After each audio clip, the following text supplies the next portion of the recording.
Me. See, I run track. Well, I'm training. I'm giving cross country a shot. Did you say cross country? Yeah, you said cross country. Anyway, I was trying to beat the stereotype that black folks, other than Africans, can't run long distances.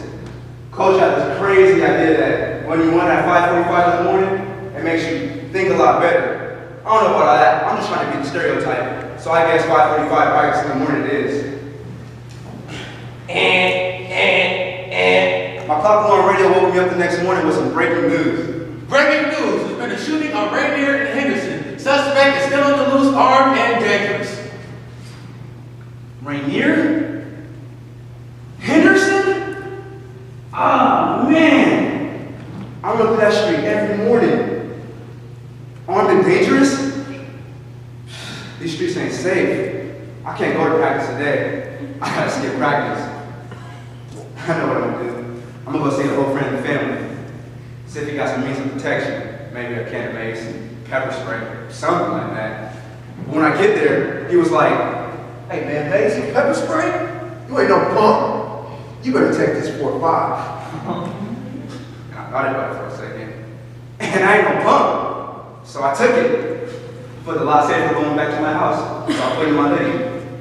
When I get there, my mom knocks on my door and tells me to go down to the store to get some rice and some sugar. So I run down to the City Mart, get there, get my rice, get the sugar. Then I hear all this commotion. Put your hands up, put the money in the bag. And I didn't know what to do. I couldn't move, I couldn't think. And the blink of an eye was over. Then somebody said, him right there in the black hoodie. And I'm like, me? Not me, I didn't do anything. I had to get out of there, so I ran. And then I got caught up by a cop. He grabbed me. And then a gun fell out. I forgot I had the gun. I forgot I had the gun. I forgot I had the gun. It's not mine. You believe me, right? You believe me? I swear it's not mine. There's something wrong with this world, and it's not me. See, I was at church, right? Hadn't been in like 2 years, and I was thinking, it's about time I straighten up and get right. I mean, I did grow up in the church, you know, faithful until I was like 15, but then friends started acting funny. I couldn't depend on my mom, and I definitely couldn't depend on my dad. Sister Davis, you know, she would reach out to me, invite me to dinners at her house, spend time with her family. I liked her. Everything was cool. Until one day, she had the nerve to ask me, "Do you got a job?" What? Girl, you know I ain't got no job. Anyway, I was like, that's the last time I'm gonna go to Sister Davis' house. I mean, how hard could it really be? But it was hard. I couldn't get a job, well, not a real one. I dropped out of school like I dropped out of church. I had friends, but it seemed like if we wasn't partying or talking about people, the conversation was just dead. I had dreams and goals, but they just wasn't panning out, and I couldn't get my goals to stick. Oh yeah, and I got this girl pregnant, but we ain't gonna talk about that because she crazy. But anyway, I don't know, just so much, so much that was going on, I figured I'm gonna just go to church one day. So, check it. I'm sitting at church, right? I see Sister Davis. I speak. I mean, she's cool. And not to mention the pastor is doing his thing talking about we're all children of God. And don't let the circumstances that the Bible determine the outcome. I was like, hey, I know that's right, Pastor. You better preach. Saying everything I need to hear. He was going in. Next thing you know, we get to that part of the sermon where he goes, do you want to follow Jesus? And I'm like, okay, that sounds good. But then they use that word submit. I'm like, whoa. Ain't got time to do all that. I ain't got time for that. That's too much. But I'm still thinking about it, trying to figure out if, it's something I really want to do. So I'm thinking about it. Next thing you know, I hear the pastor say, Brandon, you need to get your life together. Hey, whoa, brother. Don't be calling me out like that. I mean, why would you call me out like that? I definitely wouldn't call you out like that. Oh, he must want to go round up in his church. Don't they know I'm crazy? What's wrong with him? Man, there's something wrong with this world, and it's not me.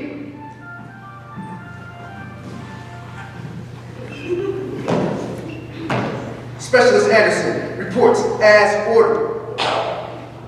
First Sergeant. All right, before you say anything, let me explain my side of the story. Look, I didn't join the Army because I'm all patriotic or anything like that. I did it because I had to get out of Chicago. I mean, there was nothing there for me but bad associations, bad habits, and between the streets and my dope fiend mom, bad history.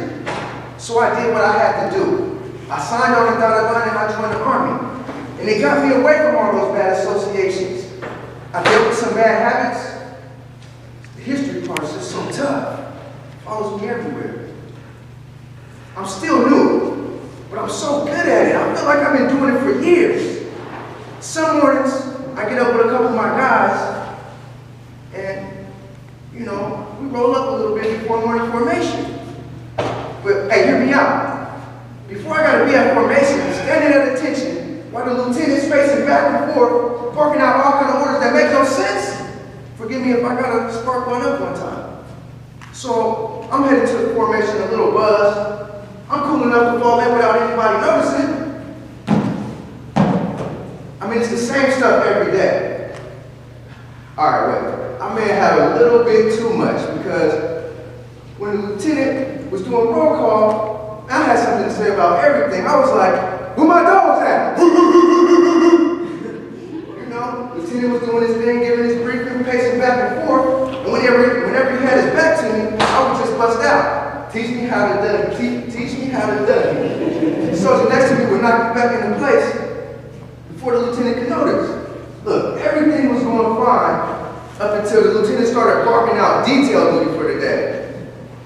Jackson! Sir! Field duty! Yes, sir. Bennett! Sir. Paint duty! Yes, sir. Brokowski! Sir. Auto duty! Yes, sir. Anderson! Sir. Cook dinner! Good dinner. Kitchen duty? Oh man, I'm IT. I work in the command center. I work in the command center every day. I'm the best in the unit with IT. So what am I gonna do in the kitchen with a mixing bowl and a spatula? Hey, look, man, you better put me in the command center where I do what I do. And that's when the lieutenant got this look in his eyes. I know that look. And you know what? I'm not having it today. Man, because sometimes you get sick and tired of people telling you what to do and where to stand, and how I ain't gonna be nothing, and how I'll be just like my good-for-nothing daddy. And one of the soldiers reached over and grabbed me, but I'm like, hey man, get up off me. And I turned around, the lieutenant threw up in my face, man, so I kicked dirt on his boots, and I gave him a few unholy words. That's when the soldiers started grabbing me back, and pulling me back. But I looked the lieutenant in his eyes, man. I looked him dead in his eyes, and I told you, I'm not working in the kitchen. I work in the command center. Anderson. What? That's what he said. Command center. He said that? And so you see, First Sergeant, man, this was just one big misunderstanding, all right? Everything's all good. The First Sergeant looked at me and he said, "You're dismissed, Private." What? You gonna demote me? I'm getting demoted? Man, that's not right. And something's wrong with this world, and it's not me.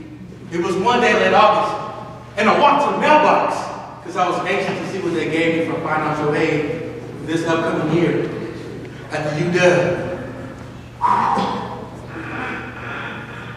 And it was just my luck. It was there, because I don't know how I was going to pay for school.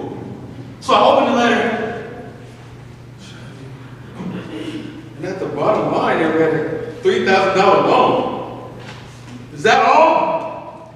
No grants, no scholarships, no nothing? Oh, man. Now I'm worried, because I don't know how I'll pay tuition for the whole year. I need money quick. The Department of Engineering doesn't take food stamps, and I already declared. And the $9 an hour job won't do it. Man, I was like a fool telling them I can't pay tuition. Hey, yo, Sean. What's up, baby? Long time no see. How you been, bro? Hey, man. Oh, man, look. Yeah. So just give me that call. It's all good, bro. So I took up my friend BJ's offer and started selling weed for him up at the union. I had a good number of clients. Business was good. I was making $180 a day. From 8 to 12, I went to class. From 1 to 4, I studied. And from 6 to midnight, I sat in the hub. And just waited for students who rather get lost in the clouds before doing any real study. I mean, it was hard at first. You see, some of these cats, they were my friends. But tuition was due.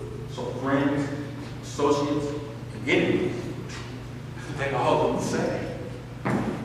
One day I was waiting for my usual clientele to come through.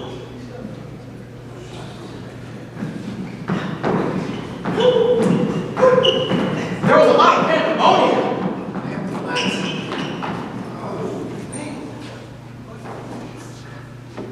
There was an ambulance parked up front. They said somebody took a bad trip, smoked some bad stuff. You trying to say it's my stuff? You trying to say it's my stuff? Look, I'm not the drug dealer. I just have to pay tuition. If they can't handle it, it's not my fault. There's something wrong with this world.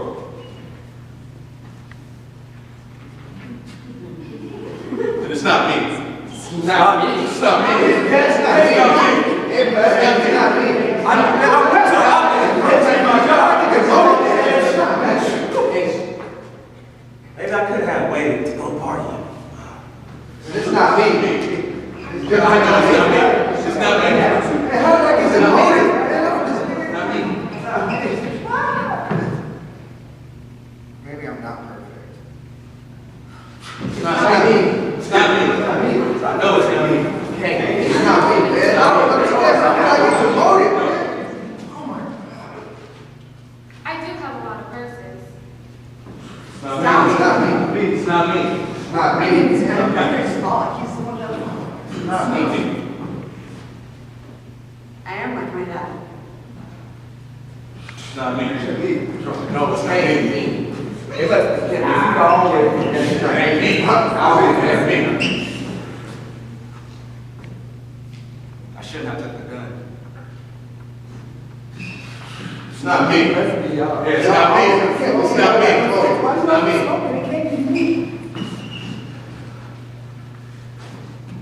Maybe I need to stop making excuses. It ain't me. It ain't me. It's you. It's not me. It's not about that. It's not me. It's not me. It's not me. I'm trying to tell you. It's not me. Maybe I could get a job. It's not me. No, it's not me.